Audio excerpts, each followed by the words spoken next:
Nós temos aqui hoje a presença e o prazer de receber o nosso amigo, professor e jornalista, escritor, ex-deputado federal, ex-deputado estadual, nosso amigo Emiliano José. Tudo bom, professor? Tudo bem, é uma alegria muito grande estar aqui dialogando com você, com os nossos companheiros, companheiras, trabalhadores, trabalhadoras, fazendários, cujo trabalho é essencial à nossa vida, né? A vida do Estado baiano e a vida do povo brasileiro. E para mim é uma satisfação, uma honra muito grande estar dialogando com todas, com todos vocês. Muito bem, nós vamos conversar com o Emiliano sobre o lançamento do volume 2 do seu livro, Valdir Pires. Vamos falar um pouquinho também da conjuntura política do Brasil. O Emiliano é um ativista político da Bahia, já esteve em Brasília, já esteve aqui na Assembleia Legislativa, tem muitas informações para nos passar. Vamos curtir a nossa entrevista da semana. Professor, tudo tranquilo, né? O senhor está lançando na semana que vem o livro Valdir Pires, volume 2. Nós baianos conhecemos um pouco sobre Valdir, o político, ex-governador, ex-deputado, que teve seu mandato de senador praticamente cassado pela fraude. Quem era o homem Valdir Pires? Você sabe, eu sou e fui durante 40 anos, pelo menos, uma pessoa muito próxima de Valdir, amigo, e não posso deixar isso de lado, amigo de Valdir, admirador, não posso esquecer isso, e não é fácil a um biógrafo escrever sobre quem você admira, você corre riscos, e quanto mais me aproximava do Valdir, mais eu o admirava, né? Há uma frase muito comum que diz que de perto ninguém é normal, né? Mas eu me aproximava de Valdir, quanto mais me aproximava, mais me fascinava com a personalidade cativante dele, a educação, a civilidade, o carinho com as pessoas, tudo isso parte daquilo que eu chamo o carisma do Valdir, porque às vezes as pessoas, como é que ele tem tanto carisma? O carisma é algo que é inerente à pessoa, aquela que tem o carisma, né? Qual o carisma de Fidel Castro, né? Qual o carisma de Getúlio Vargas, né? Para não dizer que não falei de um outro, qual é o carisma autoritário de um Antônio Carlos, né? Você pergunta sempre quais as características desse cidadão. O Valdir cativava pela ternura, né? pela capacidade sempre de olhar olho no olho das pessoas, ele dizia isso a gente. Ele dava atenção a cada pessoa como se ela fosse única, né? E sempre ouvia, que era uma outra característica muito forte do Valdir, que era de ouvir. As pessoas, quando no governo dele, o governo teve dificuldades aqui, aquela pessoa ia lá reclamar disso, daquilo, e ele fazia uma audiência às quartas-feiras ou às terças, eu não me lembro aqui agora, no Palácio da Aclamação, fazia fila gigantesca, ia até às 5 da manhã, ele recebendo pessoas, e a pessoa saía de lá querendo ajudar o governo. Porque era de uma capacidade de convencimento, de paciência para explicar, para falar também das dificuldades do governo, que o sujeito saía satisfeito. Ele dizia, você tem que ouvir, né?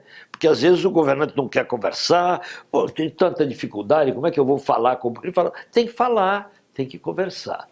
Isso eu estou falando de características pessoais, da característica assim do carisma que ele tinha. Quando ele subia à tribuna, e o Valdir não era o clássico agitador, né?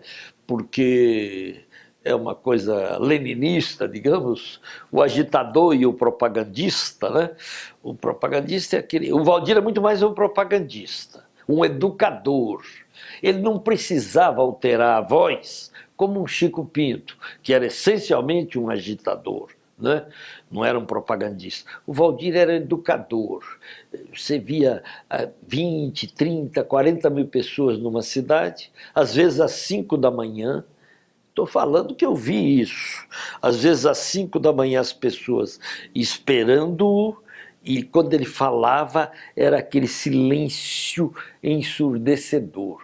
E se alguém ousasse falar alguma coisa, o sujeito já ficava bravo. Ele botava, eu digo isso no livro, ele botava a multidão na mão dele, né?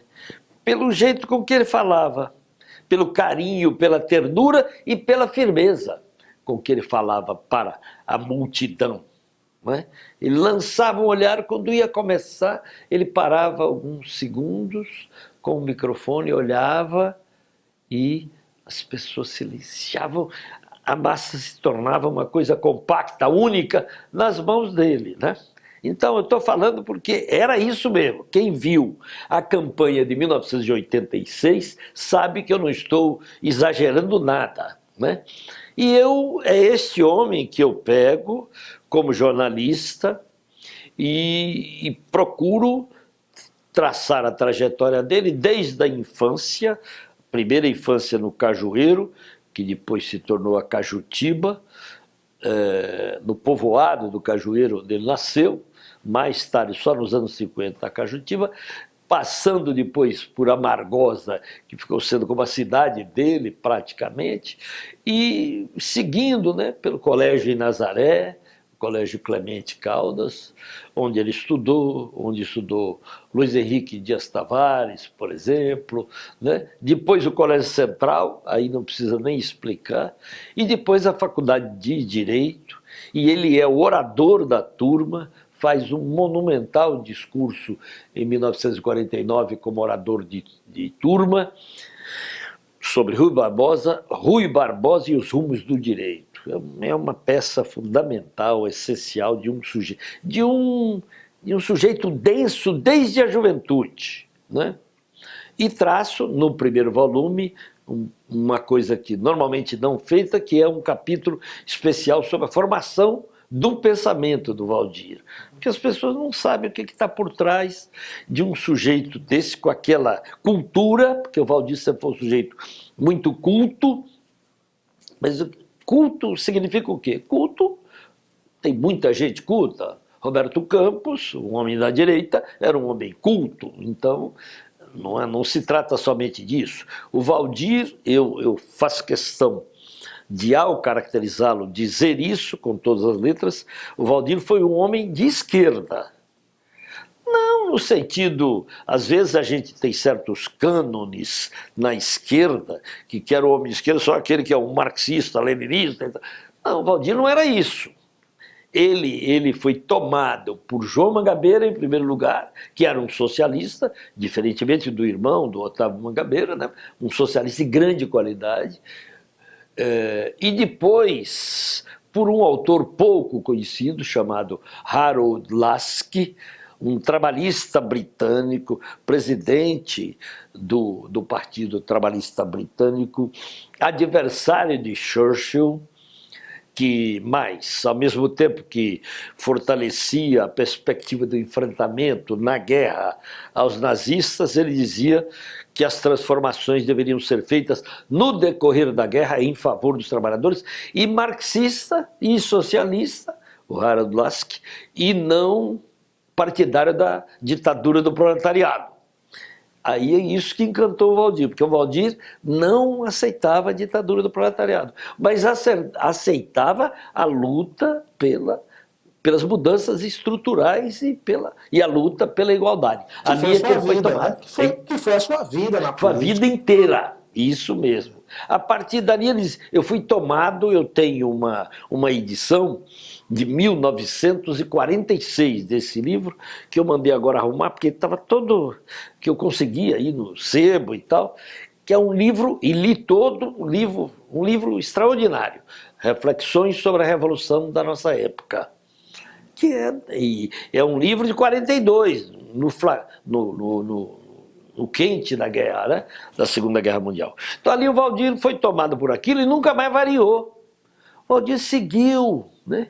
E esse cara, aí eu vou com ele no primeiro volume, até 1978, quando termina o ato 5, porque aí passo pelo exílio, pela luta do Goulart, do qual ele participou decisivamente, pela fundação da UNB, porque o Valdir é também um homem da faculdade, da academia, da universidade. Ele foi aqui da Católica, depois foi fundador da UNB e depois foi professor na França, na Universidade de Dijon, que é uma universidade de tradição milenar, né? Então, Valdir é segunda edição, professor, o senhor está lançando na semana que vem. Aí eu vou pegar. O senhor traz de novo. Eu vou pegar o Valdir chegando aqui na Bahia para assumir. Não é que ninguém diz, olha, agora você vai assumir a liderança das oposições, mas ele chegou como natural líder das oposições em 1979, e aí ele toma essa liderança naturalmente, com as características que eu citei antes. Ele alargava, né, bastante o leque da oposição, né, chamava muito mais gente e liderava, digamos, os nossos radicais, que eu estava entre esses, com aquele jeito grande de fazer política, no melhor sentido que ele tinha.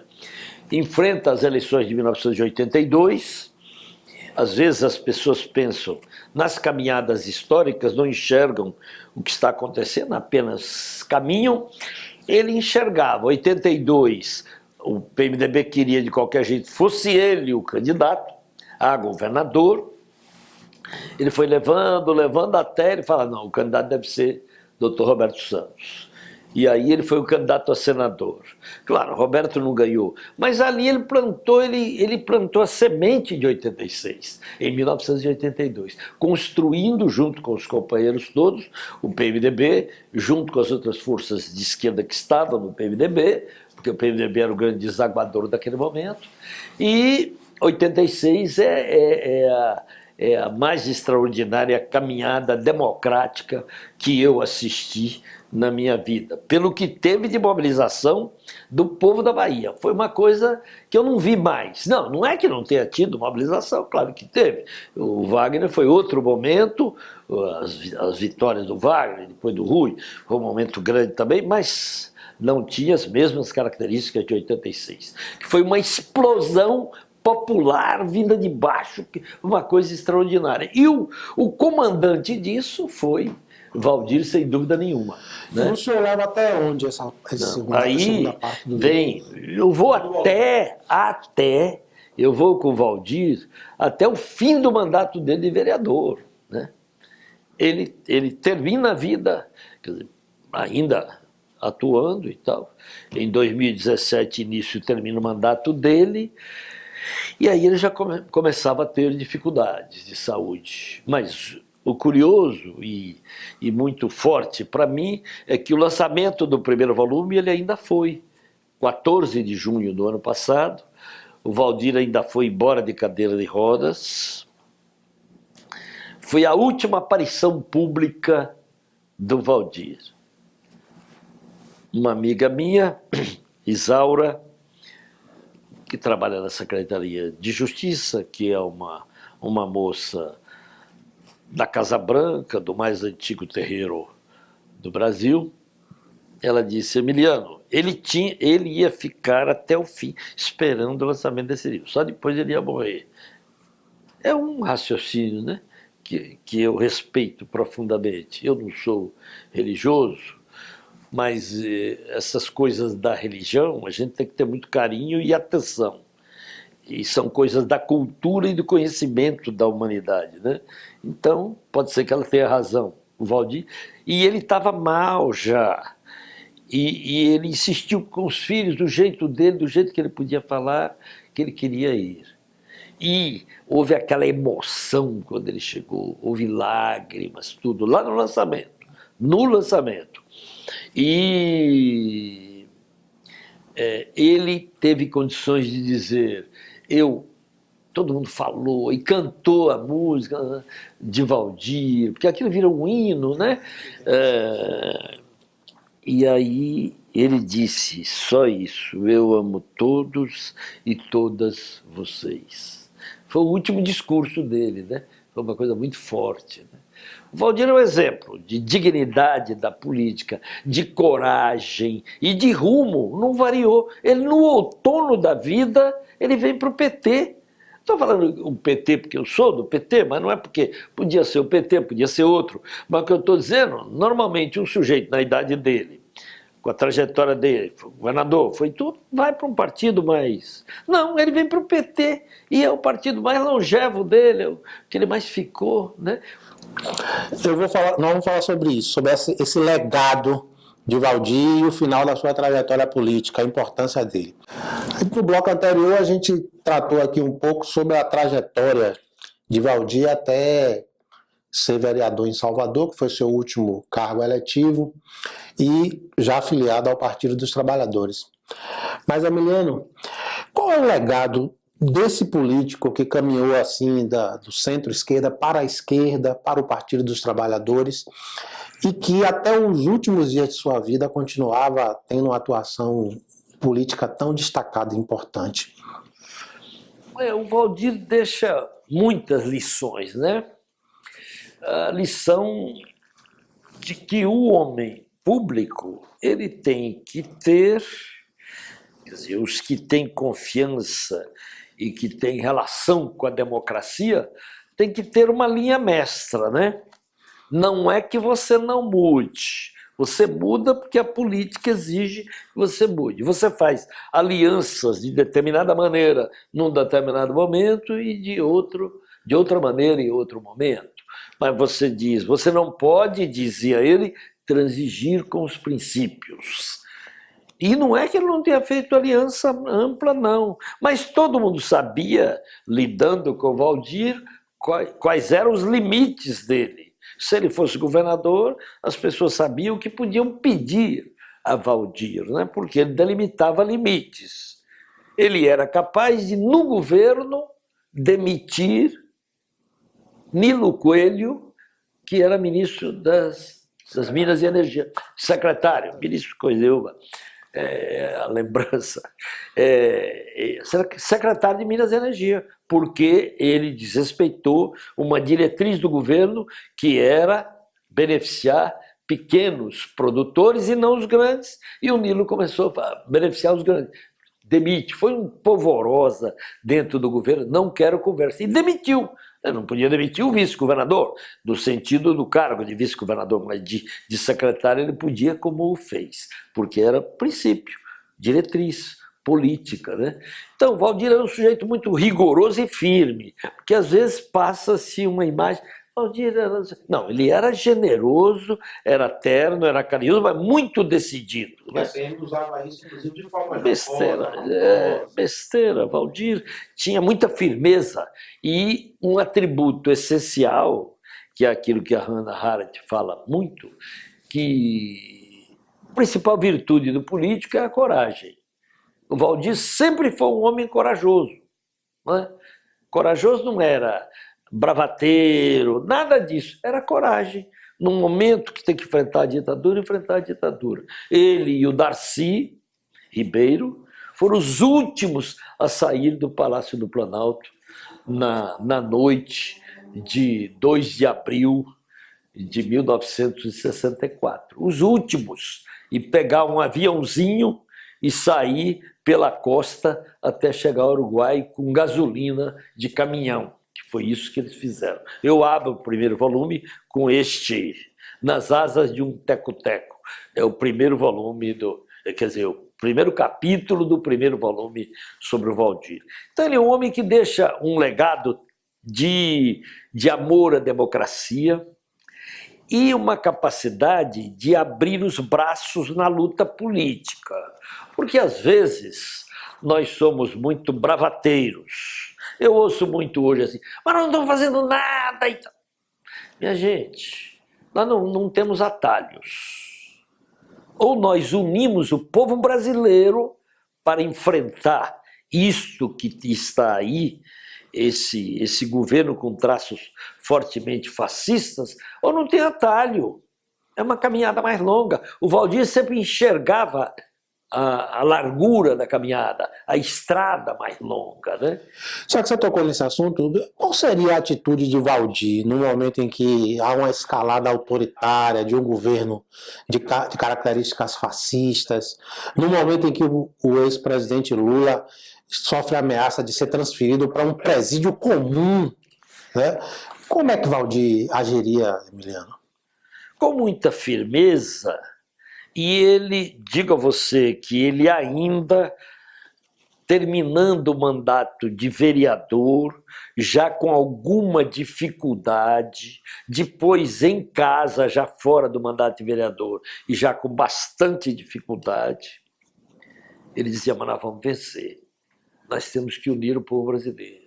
Ele nunca vacilou até os últimos momentos da vida. E ele dizia, o que eles querem é o Lula. Ele dizia, insistia conosco, eles querem o Lula, eles pegam a presidenta Dilma, mas eles querem o Lula, não tem dúvida disso. Ele tinha clareza disso. E a fidelidade dele ao Lula foi até o fim, até os últimos momentos. E olhe que houve episódios em que o Lula teve que tirá-lo, por exemplo, do Ministério da Defesa, e ele nunca vacilou, nunca teve dúvidas do grande e extraordinário papel que tem o Lula. Mas, pegando a sua pergunta, ele defenderia, tenho certeza, primeiro, firmeza no enfrentamento deste governo, né? Firmeza. Pelo caminho da democracia, que ele nunca brincou com isso. E depois, ampliando ao máximo as forças políticas e sociais para enfrentamento. Porque às vezes a gente quer que estejam do nosso lado apenas os da esquerda. Nós não vamos vencer assim. Nós só vamos vencer chegando às camadas médias, ao centro da vida política também, que foi esfacelado agora, e eu digo lamentavelmente. Não digo com alegria, né, nem nada, não. Então, mas nós temos que abrir os braços para ir além do nosso território. Eu estou falando como posição minha, mas tenho certeza era a posição do Valdir sempre. Agora, não pense que com isso ele ia diminuir o que ele pensava, o que ele defendia. Mas aí você tem que fazer um programa democrático mesmo para o enfrentamento desse quadro que nós estamos vivendo, que é o mais terrível quadro que nós enfrentamos depois da ditadura. Eu tinha preparado uma pergunta sobre isso para você, ia perguntar a sua opinião de como a gente pode reagir. Eu interrompi a resposta de Emiliano ali no final, ele já iniciou falando sobre qual deve ser a atitude dos setores populares e progressistas diante desse quadro que nós estamos tendo agora de escalada do autoritarismo. Eu vou voltar nesse assunto, Emiliano. Como é que você acha que a gente deve se portar, a gente deve reagir? Muitos ataques à democracia, aos direitos dos trabalhadores, aos direitos do povo, ao meio ambiente. Como é que a gente deve se portar diante desse quadro?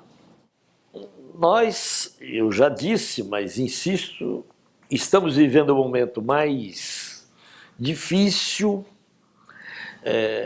depois da ditadura e esse período de democracia que nós vivemos, com todas as imperfeições dela, mas este é o momento mais difícil, porque nós temos um presidente eleito por 57 milhões de brasileiros.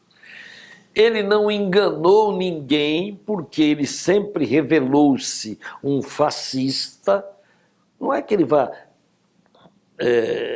historicamente ser o fascismo italiano, não é isso, mas ele sempre disse que era a favor da ditadura, a favor do assassinato de adversários políticos, porque ele chegou a dizer que a ditadura tinha matado um pouco, que tinha que matar mais. Nas últimas horas ele atacou um companheiro nosso, digo meu companheiro até de AP na época, Fernando Santa Cruz, e eu fiz um artigo até chamado A Morte e a Morte de Fernando Santa Cruz. Ele é o que é, ele se apresentou assim. Ninguém pode dizer, eu fui enganado, não foi. Então, o grave é isso, tem uma base lá embaixo, na sociedade, Então tem um problema da cultura política no sentido amplo da palavra, não no sentido acadêmico, né? Do pensamento político do povo brasileiro, com o qual nós vamos ter que, em relação ao qual nós vamos ter que trabalhar, em relação ao qual nós vamos ter que ter paciência. Eu discutia esses dias num seminário, no Enecute, porque uma companheira dizia da importância de a esquerda se preocupar com o movimento negro, se preocupar com o movimento das mulheres, se preocupar com o movimento LGBT.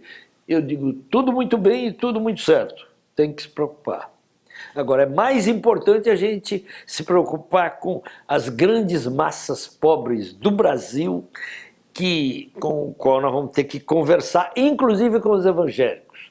Conversar, discutir, ponderar, destruir os mitos que vão se forjando ao longo dessa caminhada, pensamentos que nós pensávamos nunca mais voltar, mas voltaram.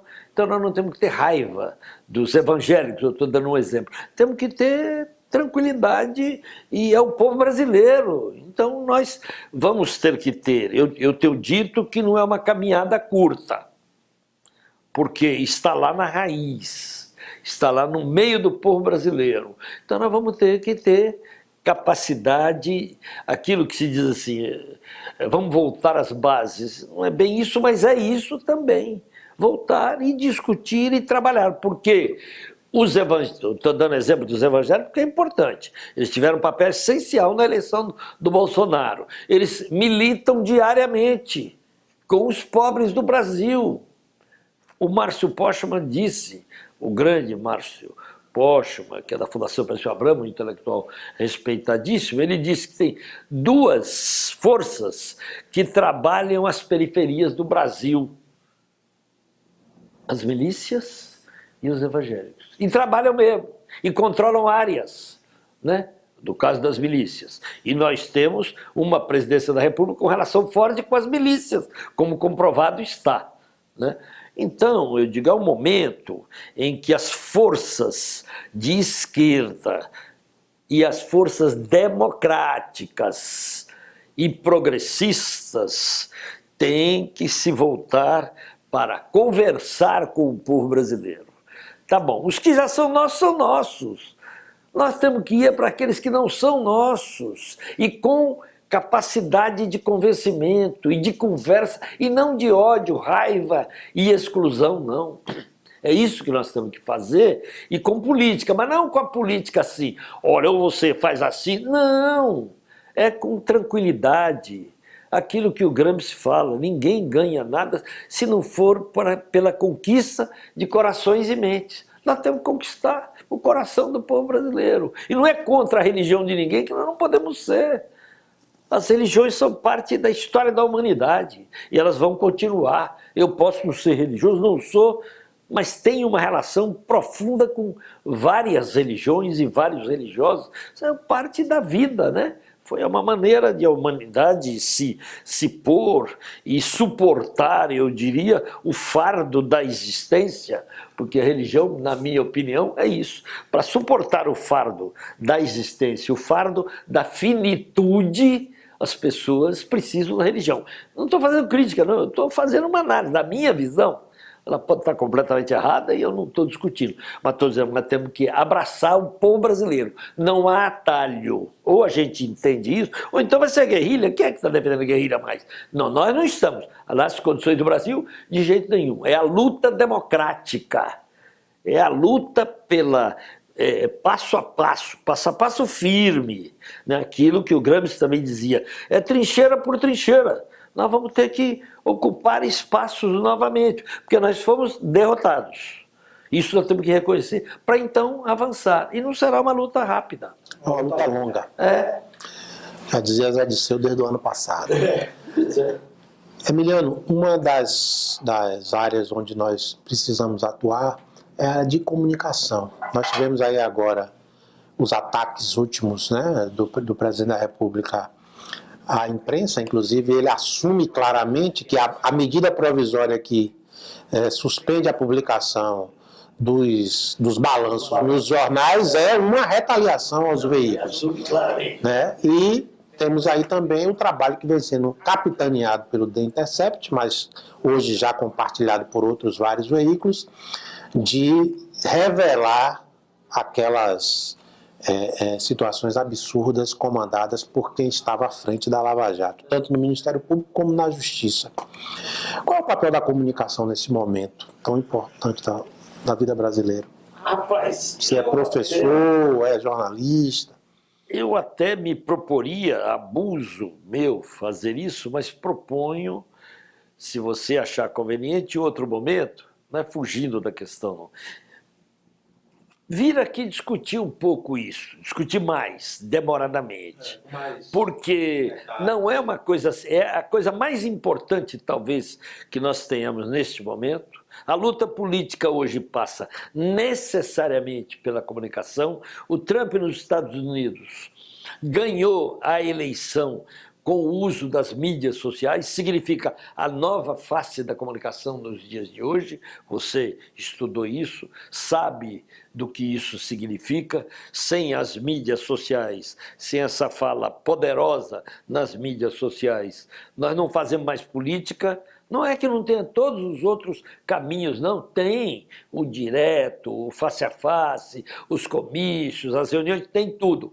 Mas sem o uso das mídias sociais, competentemente, conhecendo os mecanismos internos delas, nós não vamos a lugar nenhum na luta política. A direita tomou isso com muita competência, nós ainda com pouca competência e conhecendo pouco esse universo. E caberia também uma análise da mídia corporativa, empresarial, tradicional, que aí eu tenho uma visão crítica para burro, e tenho uma. Se fosse vingativo, eu diria era bem feito o que o Bolsonaro está fazendo com ela, porque a gente era criticado por eles e por tudo, tal, éramos bolivarianos, nunca fizemos isso. Né? O nosso governo, os nossos governos nunca fizeram isso. Então, eu digo, a pergunta é muito própria. Agora, é absolutamente central para a luta política de todo mundo, seja a luta política geral, seja a luta sindical hoje, passa por aí. Não é mais, sempre digo, tem que haver, não é mais o face a face, tem que haver o face a face. Não é mais o abraço, tem que haver o abraço. Não é mais o panfleto, tem que haver o panfleto. Mas sem esta compreensão dessa nova fase, nós estamos numa fase de transição. Folha, Estadão, Veja, está tudo falindo, acabando, está tudo falindo. Vai existir precariamente, a Veja foi assumida por outro grupo. Aqui você vê as dificuldades que nós estamos vivendo hoje. Nós estamos falando aqui, o Correio está demitindo gente, né? Você está vendo aí, a Tari está em situação difícil. Eu não digo com nenhuma alegria, não, pelo contrário, porque eu sou jornalista, ué. A vida inteira fui e continuo sendo, continuo escrevendo. Então, é um assunto muito essencial e que reclama talvez um programa. Se você se dispuser, eu venho aqui com muita alegria conversar mais sobre isso. Vamos conversar sim, vamos falar então com mais detalhes sobre isso depois. Mas, continuando nesse assunto, a gente está finalizando aqui, você está fazendo uma série de intervenções através do Facebook sobre a história da imprensa na Bahia. Queria que você falasse um pouquinho disso para a gente. Eu acabei de dizer que sou jornalista, então com uma crítica profunda que eu tenho aos meios de comunicação, eu nunca deixei de lado ser jornalista. Eu tenho uma paixão pelo jornalismo e nunca o deixei fazendo política, militante e tudo, nunca deixei de escrever, né? E eu fiz uma série que resultou num livro, está já nas mãos da Edufba, já teve parecer e vai para a rua, denomina-se O Cão Morde à Noite. Até a minha neta falou, então é um livro para criança, né? Só que não é. Que é da minha infância até a minha a minha saída da prisão em 1974. Mas não é a minha história, é a minha relação com a luta política e com todos os que contracenaram comigo ao longo da caminhada. E agora eu resolvi pegar a minha trajetória jornalística, mas não é a minha.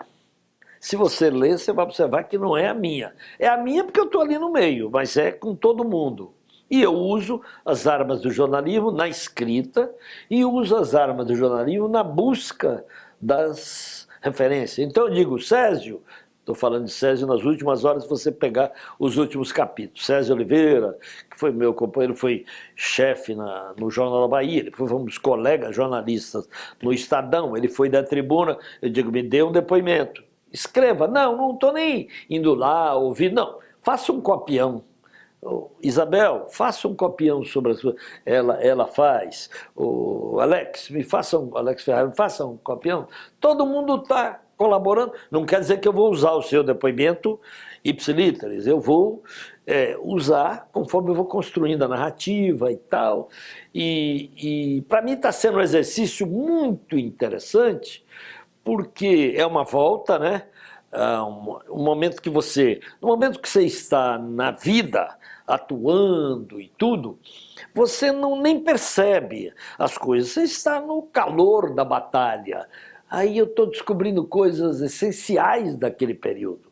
Para mim são novas, curiosamente. Parece que é uma coisa, não, já viveu tudo. Não, eu estou revivendo isso. São memórias para mim essenciais da minha existência. Mas não no sentido que eu estou falando de mim.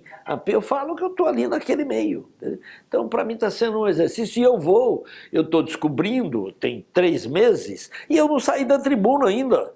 Entendeu? E vou ainda caminhar dentro. Depois vem o Jornal da Bahia, depois vem o Estadão. Tem uma longa trajetória, né? Então, para mim está sendo uma experiência. Hein? Caros amigos, claro, Em Tempo, né? Nós, um movimento. Eu até hoje sou amigo do Raimundo, estou participando de projeto com ele, do Raimundo Rodrigues Pereira. Então, é uma experiência de vida que eu estou recuperando. Para mim mesmo, é um pouco de catarse também, você compreender como é que eu me localizei, né, nessa trajetória e tudo. Então é essa a minha experiência, e que creio pode servir às novas gerações. Não é fácil você chamar as novas gerações, porque já estão noutra, não estão naquela ali. Mas é importante para entender a história da imprensa na Bahia. Não é grandiloquente essa afirmação de história da imprensa na Bahia, mas de história com a pujança da vida dos jornalistas mesmo, né? Hoje eu conto a história de Césio indo à prefeitura, porque ele cobria a prefeitura, e aí os assessores de imprensa, o Lúcio, o Muricy, digam, Césio, você não podia levar os Iris para a gente lá para a tribuna, porque os jornais estão todos aqui no centro, então, estavam naquela época, à tarde, ali na Praça Castro Alves, o Jornal da Bahia na Barroquinha, o Diário de Notícias ali na Carlos Gomes, você podia levar os Iris para a gente lá para a tribuna todo dia? Ele cobria, né? Eu falei, eu vou ver e tal. Mas olha, mas só uma coisa, também tem um bom emprego aqui para você, entendeu? Se você fizer isso, a gente dá um bom emprego aqui para você. Ele diz, a primeira propina que eu recebi. Aí botou a proposta de propina, né? Ele botou uma notinha, conversou com o Quintino Carvalho, que foi o editor, um grande jornalista, e conta também a história de Quintino, que foi comunista na juventude, no momento, e depois foi lacerdista, e depois tornou-se um grande editor na tribuna. Ele fala com o Quintino e aí bota uma notinha. A Prefeitura Municipal de Salvador está oferecendo um emprego com bom salário para quem pegar um envelope de release e trazer até a tribuna, apenas isso. Aí até o cara foi para a redação e tal. Então, são coisas, eu não estou contando só os casos grandiloquentes, mas estou contando coisas curiosas mesmo. E como é que a gente pode ter acesso a isso aí? Quem quiser... Na minha timeline no Facebook até agora. Divulga aí pra gente. Emiliano José, não tem nenhuma dificuldade, você me encontra com muita facilidade, eu tenho 6.000 e tantos seguidores, então, mas isso não quer dizer nada ter seguidores também, porque hoje porque ir para aquela história depende, acho que o sindicato tem um papel também nisso, para dizer, olha, vá lá, porque é a história do jornalismo da Bahia. Não, volto a dizer acadêmica, né? Porque eu também sou acadêmico, mas eu não quero que seja acadêmica. Pronto, o sindicato vai divulgar nas suas redes, seus materiais de comunicação, o endereço certinho para que todos possam acompanhar. É uma história interessante, diariamente ele tem renovado essas histórias para a gente conhecer. Esse papo com o Emiliano está terminando, nós passamos o tempo, porque papo bom é assim, né? Termina passando do tempo, mas foi uma boa conversa, Emiliano. O Sindicato Revista está sempre aberto para você, vamos trazer você eu já novamente. propus o debate aqui, a hora que você quiser eu volto. Pronto, nós vamos fazer aqui um Sindicato Revista só para tratar sobre comunicação. Legal. Para a gente discutir essa realidade atual do país na área de comunicação e a comunicação popular.